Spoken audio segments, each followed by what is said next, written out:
In the 13th century, in a small but wealthy kingdom in Old England, a tyrant king named Alaric ruled with cruelty and greed. The people of the kingdom suffered under his oppressive reign, as he demanded high taxes and showed no mercy to those who could not pay. King Alaric was feared by all except for a noble gladiator named Gareth. Gareth, once a soldier, was now a gladiator fighting for his freedom in the king's arena. Despite the bloodshed he was forced to endure, Gareth remained noble at heart, dreaming of a day when he could overthrow the tyrant and bring justice to the kingdom. His close friend and fellow gladiator Merrick shared his hopes, but was wary of their chances. The people of the kingdom began to look to Gareth as a symbol of hope. Lady Alara, a noblewoman who secretly despised King Alaric, approached Gareth with a proposition. She revealed that many nobles were tired of the king's cruelty and were ready to support a rebellion. With this new alliance, Gareth knew the time for action had come. In the arena, Gareth began to sow the seeds of rebellion. During one fierce battle, he chose not to kill his opponent, but instead extended a hand of mercy. The crowd, shocked by this act of defiance, began to murmur. Gareth took this opportunity to speak out against the king's tyranny, igniting the fire of rebellion in the hearts of the people. As Gareth and Merrick gathered more supporters, they prepared to march on the king's castle. The villagers, armed with whatever they could find, joined the cause. Gareth addressed the crowd, urging them to fight not just for themselves, but for the future of their children. The people, inspired by his words, marched toward the castle with renewed determination. At the castle gates, the king's soldiers stood ready to defend their ruler. However, many of them were conflicted, unsure if they wanted to continue serving a tyrant.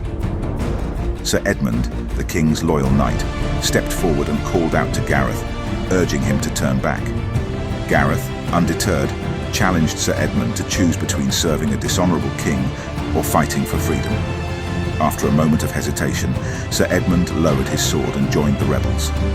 Seeing this, the other soldiers followed suit, laying down their arms and opening the gates. The rebels stormed the castle, making their way to the throne room where King Alaric awaited them. The king, filled with rage, refused to flee. Gareth and the king engaged in a fierce battle, with Gareth's skill and determination ultimately prevailing.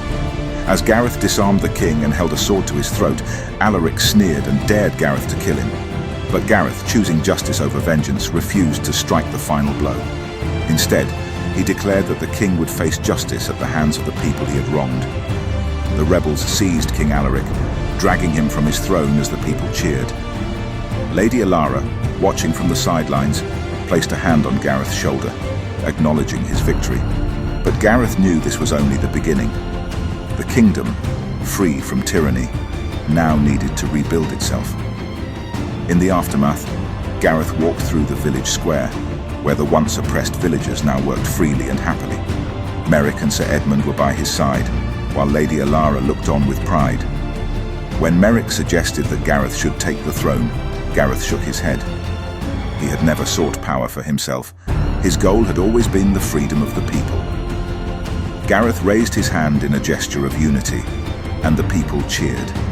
They were no longer subjects of a tyrant, but citizens of a free land. As the sun rose on the kingdom, Gareth knew that they had ushered in a new era, one where the people ruled themselves and justice reigned supreme. And so, under the golden light of a new dawn, the kingdom began its journey toward a brighter future.